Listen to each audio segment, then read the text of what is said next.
Hola, ¿sí vale la pena comprar propiedades en medio de una guerra? Muchas personas me han preguntado qué pienso yo contra todo lo que está pasando. No solo acabamos de salir del Brexit y está siguiendo el mercado del Reino Unido y entramos en una pandemia, sino que ahora estamos viendo una guerra en Europa. Me preguntan que con todo esto que está pasando, ¿qué pienso yo sobre el mercado inmobiliario? Y si es el momento para invertir o no en propiedades. Bueno, pues en este episodio te voy a contar cuál es mi análisis y qué he decidido yo hacer para que de pronto tú saques tus propias conclusiones y veas si tú puedes hacer lo mismo. Bueno, voy a empezar diciéndote dónde nos encontramos en este momento. En este momento acabamos, como acabo de decir, de salir de una pandemia y del Brexit, ¿cierto? Y hay un ambiente enrarecido. La verdad, hay un nerviosismo. ¿Y por qué? Porque mira, la gente lo siente en el bolsillo. La gente está viendo los efectos de todo esto que ha pasado porque le está tocando sus finanzas personales. ¿Y cómo lo siente la gente? Mira, lo primero es la inflación. Hay una alta inflación. Si tú estás en Europa en este momento, o en Estados Unidos, y vas a colocar, o en Inglaterra, y vas a colocar combustible en tu vehículo, te vas a dar cuenta que el precio del combustible se disparó, ¿cierto? El precio de la comida también está elevadísimo, ¿sí? Por problemas de cadenas de suministro, por problemas de abastecimiento en los países donde se producen los alimentos, sobre todo, por ejemplo, en Inglaterra, donde la gran mayoría de los alimentos se importa, una buena parte. Entonces, la comida se ha subido de precio. Y sobre todo, ahorita lo que está pasando, la energía se ha venido subiendo, sobre todo el gas particularmente. Pero esto, irónicamente, no ha impactado el mercado inmobiliario. En este momento estamos viviendo una bonanza inmobiliaria. Ha habido un aumento de precios año a año y a la fecha, al primer trimestre del año 2022, el aumento de precios con relación al primer trimestre del año 2021 ha sido nada más y nada menos que 10%. E igualmente, en las noticias todo el mundo ha visto, el Banco Central de Inglaterra ha vuelto a subir las tasas de interés. Entonces la gente, viendo estos elementos, a veces piensan que es la combinación o es la tormenta perfecta, ¿no? Entonces todo está costando más, el mercado inmobiliario está al alza, el Banco de Inglaterra está subiendo las tasas de interés, entonces la gente dice, no, vamos a de pronto a acercarnos al borde del abismo, vamos a llegar a una corrección del mercado, ¿cierto? Se va a explotar la burbuja inmobiliaria. He escuchado esos comentarios. Quiero comentarte qué pienso yo, pero quiero hacer un análisis sobre datos, en realidad, sobre lo mismo que utilizan los macroeconomistas y por medio de los cuales ellos, quienes toman las políticas públicas, están tomando los correctivos para evitar que efectivamente un escenario como este pueda pasar. Pero mira, ¿qué es lo que les preocupa a los macroeconomistas? ¿O cuáles son los dos conceptos básicos que los macroeconomistas están constantemente analizando, ¿cierto? Ellos están mirando el crecimiento del Producto Interno Bruto, del PIB o del GDP, si estás en inglés pensando, y la inflación. ¿Ok? ¿Y por qué?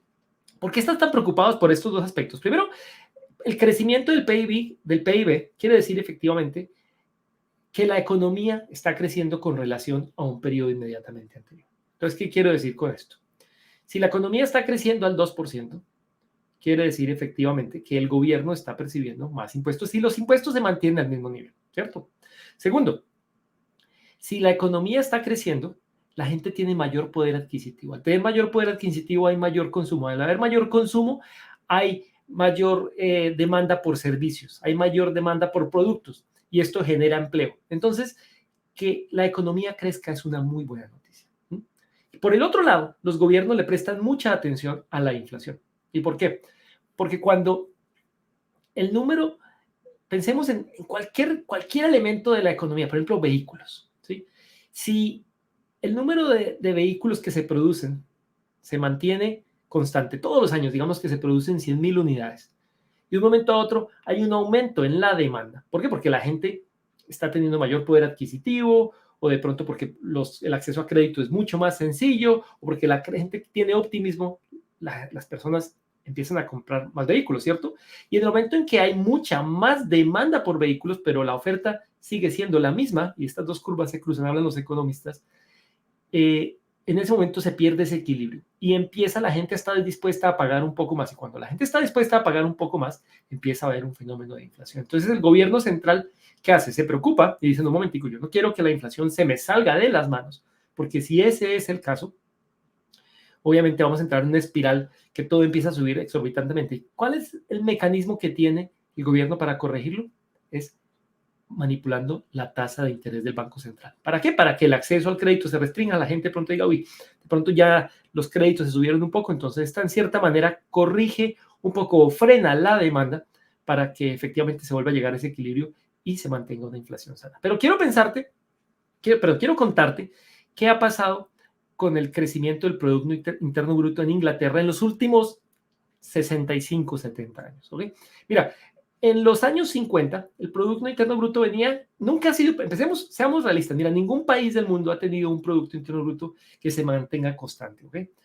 Todos los países tienen altibajos unos más que otros, obviamente hay unos que crecen a mayor tasa, China ciertamente ha venido creciendo mucho más rápido que otras economías, pero en el caso particular del Reino Unido, por si estás pensando en invertir en el Reino Unido, te voy a contar cuál es mi análisis. Mira, en el Reino Unido, la economía de todo el país, quiero decirte de las 4 naciones, Inglaterra, Escocia, Irlanda del Norte y Gales, venía creciendo en los 50 más o menos, llegaba como a tasas del 3 y volvía y bajaba al 1, volvía y bajaba cerca al 0. En algunos casos se ponía negativo por un trimestre y volvía a repuntar. ¿Okay? Entonces los economistas tienen un concepto en el que ellos dicen que cuando la economía se contraiga o efectivamente el crecimiento sea negativo, por más de 2 trimestres consecutivos hay una recesión. Entonces los economistas están constantemente monitoreando cuál fue efectivamente la inflación, perdón, el crecimiento trimestral de la economía en el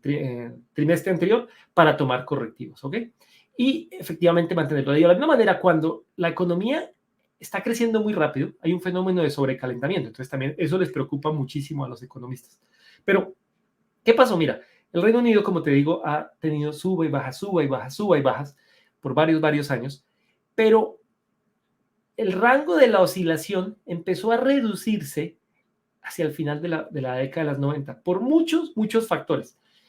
Y la verdad se ha mantenido entre el 1, 1.5, 2% más o menos, se mantuvo como desde los 90 hasta antes de la crisis del 2007 que se generó en Estados Unidos y tuvo un efecto de contagio en el resto del mundo. En ese momento, la economía del Reino Unido se contrajo como en un 3%. Estoy hablando alrededor del año 2009. ¿Okay? Y después tuvo un efecto de rebote y se ha mantenido en el mismo sentido. Pero quiero contarte qué ha pasado en los últimos años. Si hiciéramos un análisis zoom, o si aumentáramos ese gráfico, que es como un electrocardiograma, entre el año 2012 y la fecha, mira, el crecimiento del Reino Unido ha sido un crecimiento lento. ¿Okay? Y hay algo muy importante que quiero traer a colación. En el año 2016, al primer ministro británico de ese entonces, a David Cameron, se le ocurrió una maravillosa idea y es preguntarle a la gente si quería salirse de la Unión Europea. ¿Okay? Y a él le pasaron la factura por mucho inconformismo. Bueno, hay muchas teorías, pero en efecto es algo que nunca se debió haber preguntado. Y la mayoría de la gente dijo que sí. Eso pasó en junio del año 2016. Y en ese momento la gente dijo, se acabó el mundo. La economía del Reino Unido va a entrar en contracción. La economía va a contraerse, va a haber una recesión. Pero mira, no es cierto. A pesar de que entramos en un limbo político desde el año 2016, porque hasta el año 2020 no se sabía si efectivamente íbamos a salir o no íbamos a salir, ¿ok? Pero efectivamente, imagínate, hasta enero del año 2020 se ratificó la salida de la Unión Europea. Y en ese momento, la economía todavía estaba más o menos al mismo ritmo de crecimiento. Y no era el crecimiento de los asiáticos, pero no estaba contrayéndose. Y acordaron un periodo de transición hasta el 31 de diciembre del año 2020, cuando Inglaterra efectivamente iba a dejar ser parte de la Unión Europea. Pero, ¿qué pasó mientras esto? Mira, el año 2020, que a todos nos ha tocado un año muy duro, en el año 2020 entró la pandemia. Y efectivamente vimos un efecto de desaceleración económica. La economía del Reino Unido, debido a muchos factores, principalmente a la cuarentena, porque acuérdate que paramos todo el país, o se paró todo el país, se contrajo en el primer trimestre del año 2020 en casi el 20%, pero luego volvió a repuntar hacia el 17% en el trimestre que le siguió, en el segundo trimestre del año 2020, y se ha venido disipando esta ola de impacto económico, ¿ok? Pero quería traer a colación, porque mira, a pesar de estos grandes choques, y me devuelvo, a pesar del referendo del 2016, a pesar de cuando efectivamente se dijo, no, ya Inglaterra se sale de la Unión Europea, ¿cierto? Y obviamente, si tú miras este gráfico para todos los países, el gráfico del crecimiento del PIB, te vas a dar cuenta que en todos los países pasó lo mismo, porque ningún país se escapó. En todo el mundo tuvimos cuarentenas. Pero lo importante es qué pasa de aquí en adelante, ¿ok? Y por eso quiero traerlo a colación. Entonces, la economía del Reino Unido ha seguido creciendo. No estamos en recesión. La economía no está en recesión. A pesar de todas estas cosas, esto muestra la resiliencia. Esto demuestra lo industriosos que son los residentes del Reino Unido. No quiero decir que solo los ingleses, ¿sí? Pero todos los que estamos en este país ciertamente nos hemos dado cuenta de lo sólida y lo robusta que es la economía británica. Pero bueno, te decía que los economistas le prestan mucha atención no solo al Producto Interno Bruto, al crecimiento del Producto Interno Bruto, sino a la inflación. Y voy a contarte cuál ha sido la inflación en los últimos 10 años en el Reino Unido. ¿Okay? En los últimos 10 años, la inflación venía más o menos al principio entre el año 2010 y 2014, después de la recesión del 2008, la inflación venía creciendo más o menos a un 2%, 2.5%. ¿Y qué pasó? ¿Qué pasó después? Después del año 2013 empezamos a ver una desaceleración económica. ¿Ok? Pero acuérdate que el referendo y esa desaceleración económica llevó a que efectivamente a que la inflación del Reino Unido bajara. Y al bajar esa inflación, la gente empezó también a preocuparse un poco, porque mira, cuando hay una inflación muy baja, de pronto es peor que tener una inflación muy alta. ¿Y por qué te lo quiero decir? En el caso de Japón, por ejemplo. En Japón pasó el efecto contrario a la inflación, la deflación. ¿Y eso qué quiere decir? Que las cosas pierden valor. Entonces, cuando eso pasa, imagínate, traigamos un caso. Imagínate que tú quieres comprar una nueva nevera para tu casa. Si tú vas al supermercado donde venden las neveras y la nevera vale, por darte un ejemplo, vale 1,000 libras, ¿cierto?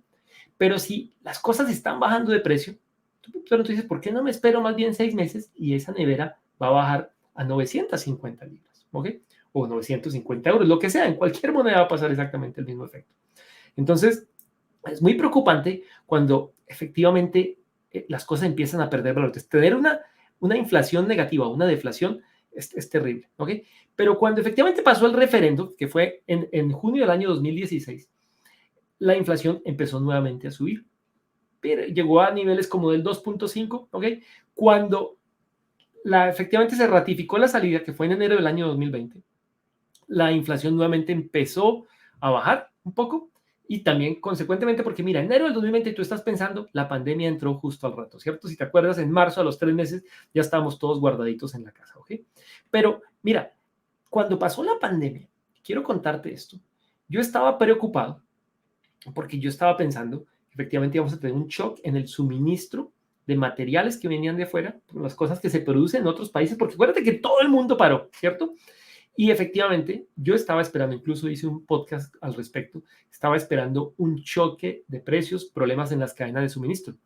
Y efectivamente, esta combinación entre los efectos del Brexit y la pandemia causó un crecimiento inflacionario. ¿Ok?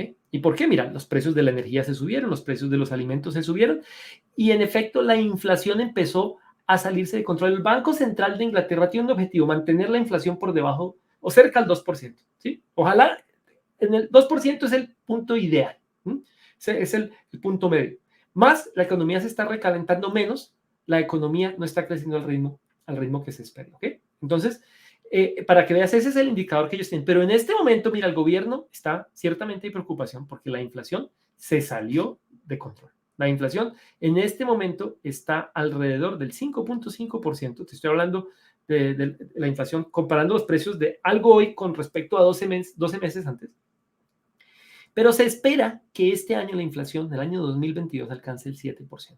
Entonces, quiero contarte qué le preocupa al gobierno, ¿ok? Porque mira, te dije que al gobierno le preguntaría una deflación, pero ciertamente cuando estamos teniendo una inflación tan alta, al gobierno le preocupa. ¿Y por qué le preocupa? Porque si tenemos una combinación de inflación y de bajo crecimiento económico, va a presentarse un fenómeno que precisamente un ministro de Finanzas del Reino Unido llamó la estanflación. Y ese ministro se llamaba Ian McLeod en el año 1995. Y él dijo, mira, la estanflación no es más que inflación y recesión económica. Antes se pensaba que esto era incompatible porque el gobierno tenía la manera de, quiero decir, se iba a presentar la inflación o la recesión económica, pero las dos no se podían presentar al mismo momento, al mismo tiempo, perdón. Pues te quiero decir que en este momento el gobierno está pensando si efectivamente podría pasar, ¿ok?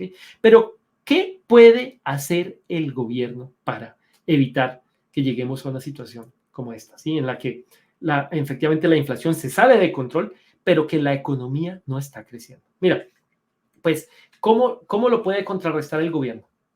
Modificando la tasa de interés que el Banco Central del país le cobra a los otros bancos para que presten el dinero. Esto se llama el tipo de interés bancario del Banco Central de Inglaterra. Quiero contarte históricamente qué ha pasado con el tipo, ¿ok? Porque es muy importante que tú entiendas el contexto. Mira, las tasas de interés en los años 70 estaban alrededor entre el 10 y el 15, 16%, ¿ok? En los años 80 empezaron a bajar un poco, pero todavía tuvimos algunos picos en el Reino Unido. Estuvieron algunos, yo en ese momento no vivía en el Reino Unido, por cierto. Ni siquiera había nacido, yo nací en el 78, ¿ok? Pero en los 80 el Banco Central de Inglaterra empezó a tener una tendencia, obviamente, habían picos a la baja de la tasa de interés, ¿ok? Y en los 90 las tasas de interés llegaron al 6%, ¿ok? Y empezaron a estar en ese orden, entre el 6 y el 4% hasta el año 2008, cuando pasó efectivamente la crisis inmobiliaria de los Estados Unidos, que tuvo un efecto de dominó en el resto del mundo. Y en ese momento, el Banco Central de Inglaterra, así como el Banco Central de los Estados, la Reserva Federal de los Estados Unidos, en ese caso, redujo el tipo de interés y lo bajó a un histórico que nunca se había pensado, al 0.5%. Mira, y lo peor es que esa tasa de interés del 0.5 desde el 2009 estuvo por bastantes años, ¿ok? Mira, y ha estado por debajo, el interés ha estado por debajo del 1% desde el año 2009 en Inglaterra. Entonces, por eso quiero contarte esto, porque es muy interesante que tú entiendas que en el país el Banco Central está prestando dinero muy barato a los bancos para que los bancos salgan y lo presten. ¿A quién? A las personas que quieren consumir o a las personas que quieren hacer inversiones. Y una de esas inversiones son las inversiones inmobiliarias. Pero bueno, quiero contarte efectivamente qué ha pasado en los últimos 20 años para que tú tengas un contexto en lo que está pasando, con lo que pasó con el tipo de interés con relación a estos eventos que te mencioné cuando hablé de la inflación y cuando hablé efectivamente del crecimiento del Producto Interno Bruto del PIB. ¿Y a qué me refiero? Me quiero referir efectivamente dónde estaba la tasa del Banco Central cuando sucedió el referendo. Mira, cuando sucedió el referendo la tasa estaba al 0.5 y efectivamente hubo un nerviosismo. El Banco Central de Inglaterra fue muy proactivo e inmediatamente redujo la tasa de interés al 0.25 por más o menos un año. Y cuando efectivamente se dio cuenta que la economía estaba avanzando, que no se había acabado el mundo, a pesar de que todavía estamos en este limbo, no sabía si efectivamente Inglaterra salía o no salía, ¿no? En el momento en que se ratificó el acuerdo, la tasa estaba en el 75%. Y quiero decirte que en ese momento empezó la crisis de la pandemia. Y cuando empezó la crisis, el gobierno inmediatamente redujo rápidamente los intereses a un histórico, al 0.1%, ¿ok? Y ese 0.1% lo mantuvo hasta que llegaron, hasta que pasaron dos cosas. Primero, la inflación se empezó a salir de las manos, empezó a subir la inflación mucho, el gobierno dijo, debemos empezar a corregir efectivamente la inflación, y la única manera que el gobierno tiene, como te expliqué hace unos instantes, es subiendo la tasa de interés. ¿Para qué? Para que los bancos empiecen a prestar a unas tasas un poco más altas y la gente empieza de pronto a decir, ¿sabe que de pronto no voy a comprar esa nevera que quería comprar o este vehículo? O de pronto piensen en no cambiar de casa o hacer una inversión más grande, ¿ok? Porque efectivamente las tasas subieron, pero entonces la gente ve este aviso en los periódicos de las tasas de interés están subiendo y la gente lo toma de una manera muy negativa. Sí, las tasas están subiendo, las tasas están subiendo. Al final del primer trimestre del año 2022 las tasas estaban en 0.75%, ¿ok? Pero quiero recordarte que esto es infinitamente inferior a las tasas que se veían efectivamente en la década entre el 2000 y el 2010, cuando estaban entre el 4 y el 6%. Entonces, están todavía por debajo del 1%. Entonces, hay que tener esto muy en contexto. Pero quiero, bueno, esto es este análisis con relación a la macroeconomía, ¿ok? Para poner en contexto. Pero quiero contarte qué ha pasado con el precio de las viviendas en el Reino Unido en este mismo periodo. Y pensemos entre en los últimos 15 años, entre el año 2005 y el año 2021. Mira, el precio de las viviendas. ¿Y por qué te digo año 2005? Porque quiero que tú veas qué pasó cuando tuvimos efectivamente la contracción debido a la recesión, no a la recesión, al problema de los subprime mortgages de los Estados Unidos, que te comenté que hubo un efecto de dominó. Mira, la vivienda en el Reino Unido venía creciendo al 10% año a año, ¿ok? Antes del año 2000, del año 2008, 2009, cuando efectivamente tuvimos una corrección del mercado. En ese momento, los precios de las viviendas llegaron a retroceder al 15%, ¿ok?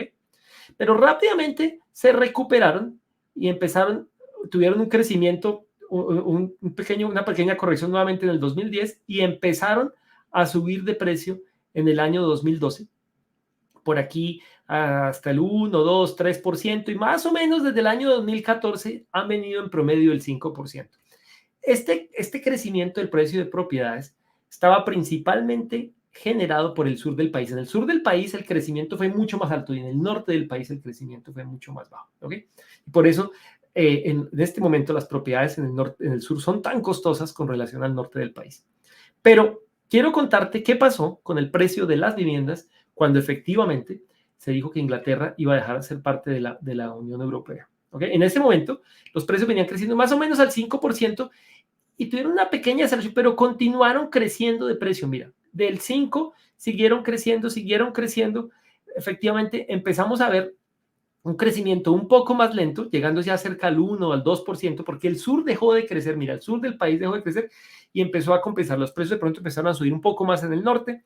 La gente, ¿y por qué pasó esto? Porque la gente que estaba en el sur del país era la gente que estaba comprando las casas cerca de Londres, donde normalmente la gente tiene ingresos o que trabaja en el sector financiero. Muchos de estos trabajos se fueron para el continente, fueron para otros países. Entonces, la demanda por viviendas costosas empezó a mermar, empezó a desaparecer y eso hizo que el mercado en el sur del país empezara a corregirse. Los precios en el sur empezaron a corregirse muy, muy, muy fuertemente hasta antes de la pandemia. El momento en que empezó la pandemia, los precios en Londres, por ejemplo, tuvieron una caída de precios importante, ¿ok?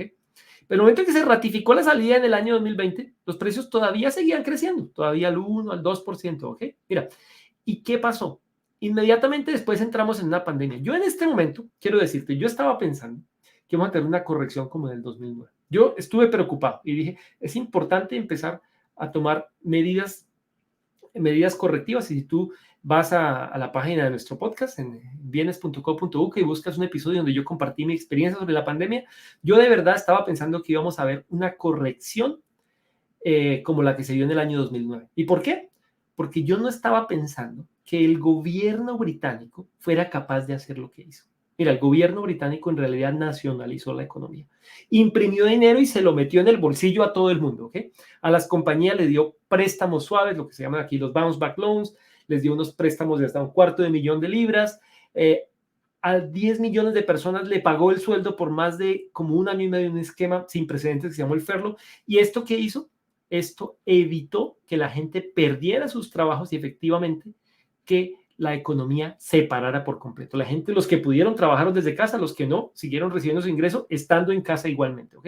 ¿Y esto qué hizo? Que muchas personas pudieran ahorrar. Y como muchas personas pudieron ahorrar, empezó a causar un efecto, incluso que yo la verdad nunca pensé que fuera a pasar, un efecto inflacionario o de crecimiento del precio de las viviendas. A tal manera que, mira, a enero del 2022, las viviendas crecieron con relación a los 12 meses anteriores 9,6% al año, en plena pandemia, por Dios, mira, increíble esto que pasó.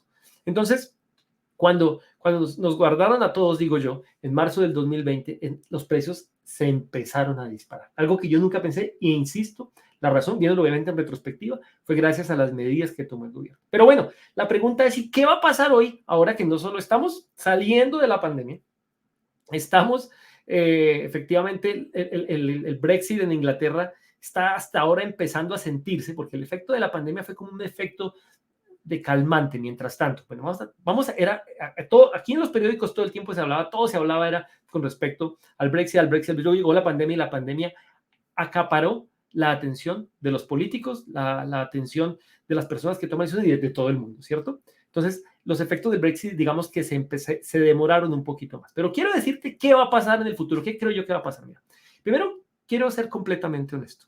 Nadie tiene una bola de cristal. Consecuentemente, nadie puede predecir con certeza lo que va a pasar, ¿ok? Pero quiero decirte que ciertamente uno sí puede tener certeza de dos cosas. Mira, el costo de vida va a subir. ¿Mm? Así es, los precios de las cosas están subiendo. ¿Por qué? Porque hay un desbalance entre la oferta y la demanda. Así que mi recomendación para eso es busca ingreso pasivo. ¿Mm? Sí, busca generar mayores ingresos, busca retener más ingresos. ¿Para qué? Para protegerte de la subida de precios, porque es un hecho, los precios están subiendo, los precios de todo me refiero. ¿Por qué? Porque al subir el gas y al subir el gas hay un costo, efectivamente, eso impacta la manufactura y la producción de alimentos. Mira, el gas se utiliza mucho para producir alimentos.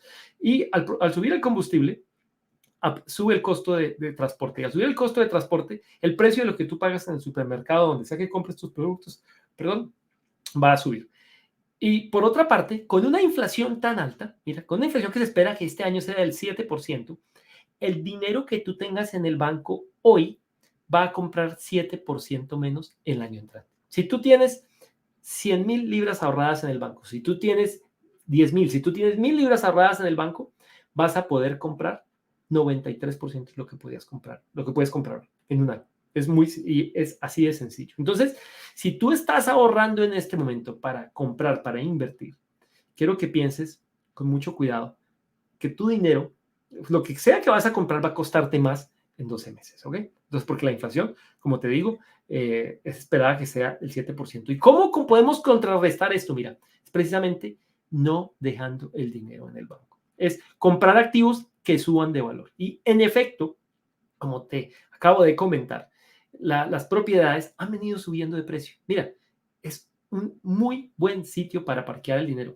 Y además, es uno de los pocos negocios donde los bancos te pueden prestar para invertir, ¿sí? Por medio de hipotecas. Entonces, por eso yo ciertamente recomiendo invertir en el mercado de propiedades en las circunstancias actuales. Pero tú de pronto estarás pensando, bueno, pero tú particularmente, ¿qué vas a hacer en esta coyuntura? Mira, muchas personas están quietas, muchas personas están sentadas en las manos, como dicen los ingleses, esperando a ver qué pasa, ¿sí? O enterrando la cabeza en la arena, como hacen las avestruces. Te digo yo qué voy a hacer. Mira, yo voy a continuar comprando propiedades. Así es. Pero voy a prestarle mucha más atención. Si yo de por sí soy muy estricto y muy analítico en términos del análisis de cuánto voy a pagar, de cuánto va a ser el valor de las propiedades, ahora sí, más que nunca debemos prestarle atención a la debida diligencia y te lo recomiendo. Mira, si tú quieres, por ejemplo, tener acceso a una calculadora gratuita donde puedes ver cómo puedes hacer un análisis de viabilidad para una propiedad, la puedes ir a nuestra página. Está en calculadora.bienes.co.uk. En nuestra página web puedes descargar una calculadora donde vas a poder tener una hoja de Excel para que entiendas estos números si nunca los has hecho. Por favor, mira, es gratis. Te invito a que lo hagas. Adicionalmente, cuando utilices esta calculadora, si lo haces ya de por sí, mira, te recomiendo a que hagas unos avalúos conservadores, a que tus expectativas del valor que van a tener tus propiedades en el futuro, y sobre todo si tú les haces proyectos de renovación o de transformación, como yo los hago, que sean conservadoras, que no te pongas a decir, no voy a hacer esto y la propiedad va a subir de precio 30, 40%. Mira, no, hay que ser conservadores, ¿ok? Porque los precios están subiendo, pero eso no quiere decir que te pongas a decir, no, es que ahora, como todo está subiendo, todo lo corrige. Un error se puede corregir.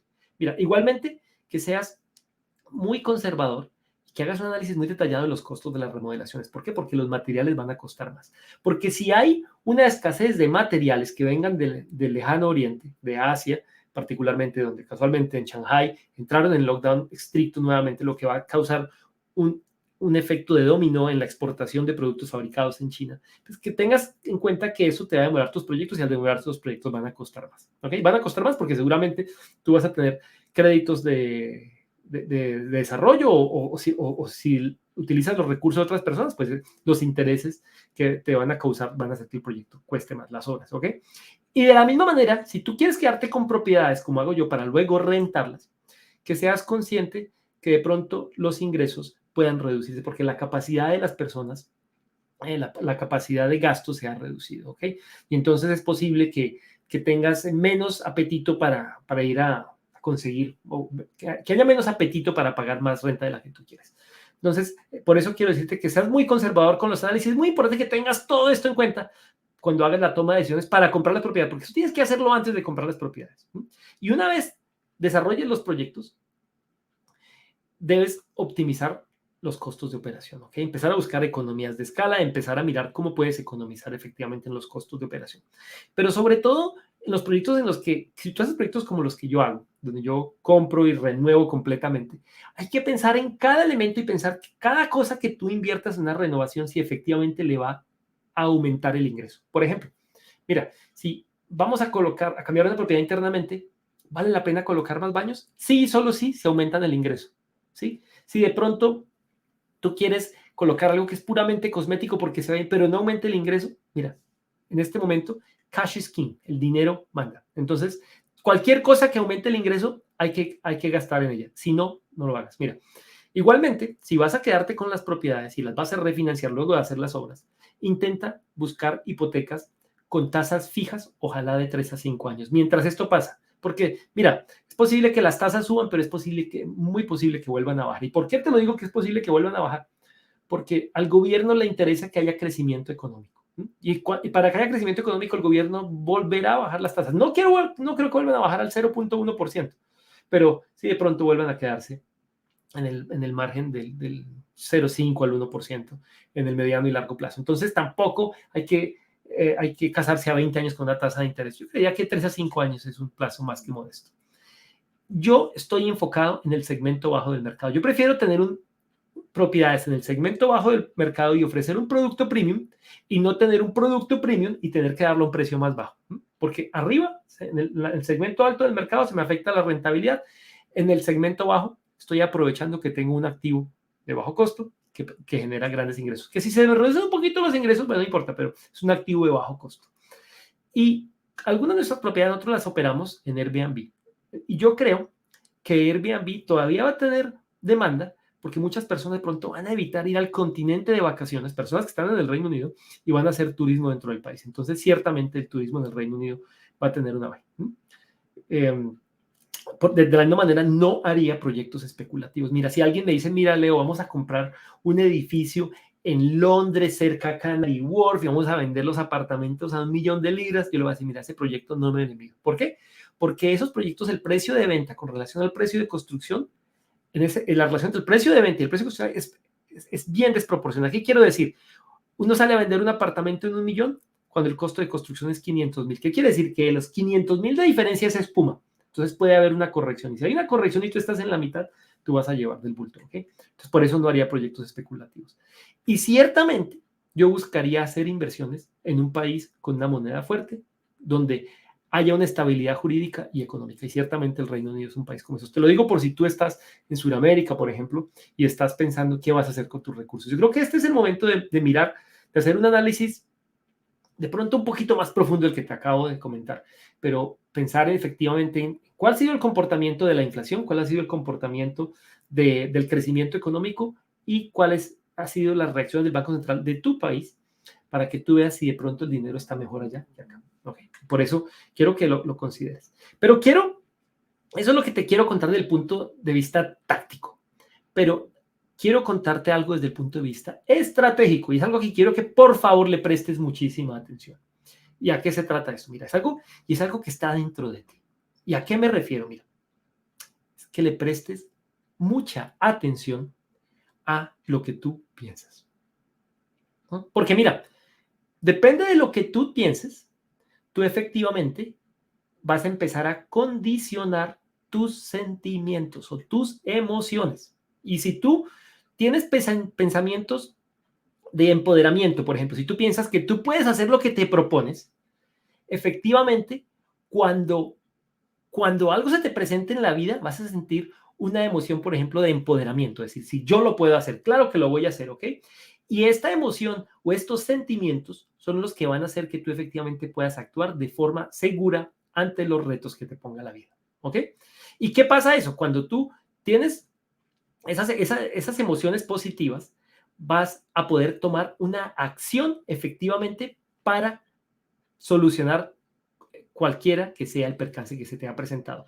Y esa acción decidida que puedes tomar porque tú tienes la emoción para hacerla, es la que te va a dar los resultados que están esperando.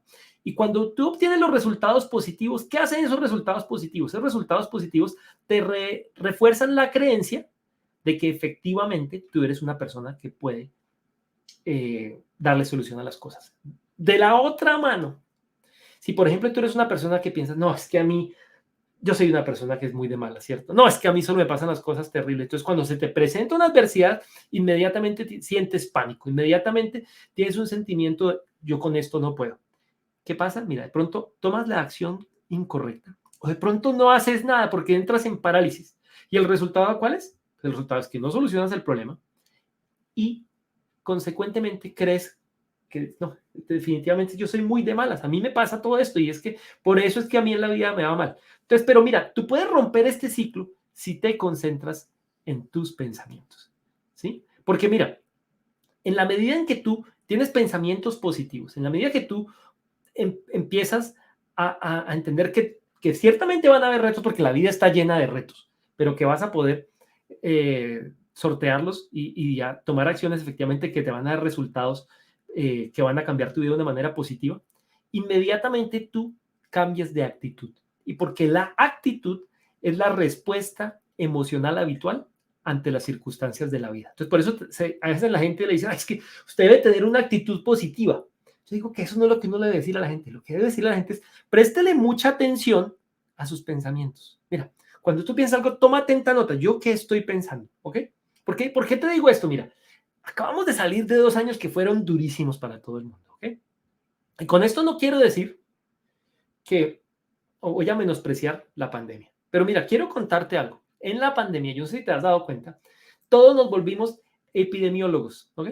¿Por qué? Porque la gente empezó a gastarle mucho tiempo a leer, mira, sacaron la vacuna tal es más efectiva que cual otra. No, el mejor remedio casero es este, el mejor tipo de tapabocas es este. No, conceptos como la carga viral, ¿ok? Mira, no quiero decir, insisto, que la pandemia no existe porque la pandemia afectó a muchas personas, a personas muy cercanas, por ejemplo, la pandemia los afectó de una manera muy fuerte, ¿sí? Pero lo que te quiero decir es que la pandemia no está a tu control, a no ser que tú efectivamente seas el ministro de Salud Pública que puede tomar decisiones. Obviamente, no quiere decir con esto que no te cuides, pero lo que quiero decir es que no malgastes las horas de tu día, las horas más productivas, leyendo noticias que te van a llenar de pensamientos negativos. ¿Por qué? Porque esos pensamientos negativos efectivamente van a afectar tus emociones y van a afectar tu capacidad de tomar acción en la vida. Y ahora con la guerra, mira, con lo que está pasando en Ucrania, muchas personas que eran antes epidemiólogos ahora son especialistas en conflictos bélicos internacionales. ¿Ok? Y entonces le gastan muchísimas horas a ver qué dicen con relación del señor Putin, a ver efectivamente cuál han sido las avanzadas, qué ciudad, se aprendieron los nombres de toda la ciudad de Ucrania. Con eso tampoco quiero decir y menospreciar la guerra porque mira, la guerra es real y hay millones y millones de personas afectadas. ¿Sí? Y ciertamente hay que ayudar. Mira, hay que ayudar donando, hay que ayudar dedicándole tiempo a personas que lo necesiten, ¿sí? Pero por favor, intenta ser muy selectivo o selectiva con las noticias que lees. ¿Por qué? Porque quiero que le prestes mucha atención en qué gastas tu tiempo, para que lo gastes de una manera eficiente. Mira, te hago una recomendación, mira, lee libros de otras cosas. Mira, ve películas si quieres, cosas positivas en la vida, ¿ok? Mira, y si quieres aprender más del mercado inmobiliario, mira, escucha podcasts. No solo el podcast que yo tengo, hay muchos otros podcasts sobre el mercado inmobiliario, ¿ok? Hay muchos otros canales de YouTube independiente de nuestro canal de YouTube. Mira, léelos, analiza, mira, contágiate de todo esto que te aseguro que si tú te das cuenta de esta gran oportunidad, volviendo al mercado de bienes raíces, vas a poder empezar a tomar acciones que te van a dar los resultados que estás buscando. Y los resultados que queremos, ¿cuáles son? Queremos ingresos pasivos ya mismo y queremos adquirir activos que van a aumentar de precio aprovechando la inflación, porque es el momento para tener propiedades. Mira, las propiedades están subiendo de precio, ¿ok? Y no te esperes, ay, a ver si vuelve a haber una corrección del mercado y a ver cuándo bajan, que ahí voy a comprar. Porque mira, yo de verdad pensé que iba a haber una corrección. Yo no estaba esperando que los gobiernos fueran tan decisivos y hubiesen tomado las acciones que tomaron para que no pasara, ¿ok? Entonces, por eso quería decirte que seas muy consciente de efectivamente de qué colocas en tu mente, ¿ok? De qué miras, qué escuchas, qué lees. Y por eso quiero recomendarte algo, mira, recomendarte puntualmente, mira, es que pongas tu dinero a trabajar, no lo dejes en el banco. Mira, el dinero está perdido. El banco, si el banco te está dando el 7%, estás a ras, ¿ok? Pero si el banco no te está dando el 7%, estás perdiendo dinero, porque cuando vayas a comprar algo va a valer mucho más de la plata que tienes, ¿ok? Segundo, mira, si tú quieres comprar acciones y tú entiendes la industria particular de la empresa de la que quieres comprar las acciones o entiendes ese mercado, invierte, mira, invierte, si lo entiendes, ¿ok? Pero si no lo entiendes y quieres especular, mira, ciertamente no te lo recomiendo. Muchas personas están pensando en criptomonedas. Yo voy a ir a comprar Bitcoin, yo voy a comprar Ethereum. Yo diría que eso es extremadamente especulativo. A no ser que tú de verdad seas un experto. Yo solo te recomiendo que compres criptomonedas si son un medio para invertir en otra cosa, ¿ok? Por ejemplo, como en un activo fijo. Pero si es para, de manera especulativa, de pronto no sé si este es el momento, ¿ok? Mira, algo muy importante, habla con tus amigos. De pronto tú puedas reunirte con 2 o 3 amigos y hacer una empresa y hacer una inversión inmobiliaria. ¿Por qué no? Mira, si tú tienes dinero en el banco y en vez de esperarte 1 o 2 años para ahorrar e ir a hacer una inversión, únete con 1 o 2 amigos con quienes tú efectivamente compartas los mismos principios y los mismos valores y monta una empresa. Pero no dejes el dinero en el banco, ponlo a trabajar. O mira, otra cosa, puedes prestarlo a una alta tasa de interés. ¿Y qué quiero decir con eso? Mira, por ejemplo, mira, ¿qué hago yo para desarrollar mis obras de remodelación?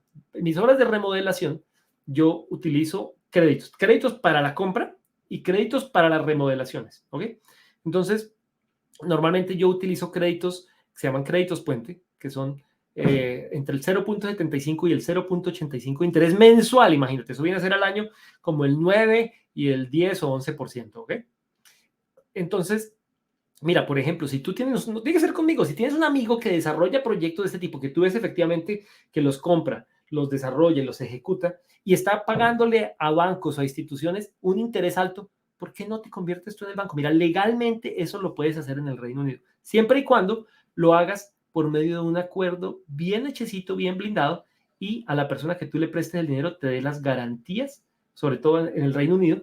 Soy muy enfático en dar garantías personales o pedir garantías personales, que a veces son mejores que de pronto que le den una prenda de garantía sobre una propiedad. Porque con una garantía personal, esto es un pagaré en blanco que tú lo puedes ejecutar cuando necesites. Bueno, entonces, pues esa es mi recomendación. Entonces, nuevamente, por favor, piensa mucho en lo que piensas para que tengas las creencias o las emociones efectivamente que te lleven a tomar acciones decisivas y para que puedas tener los resultados que estás buscando.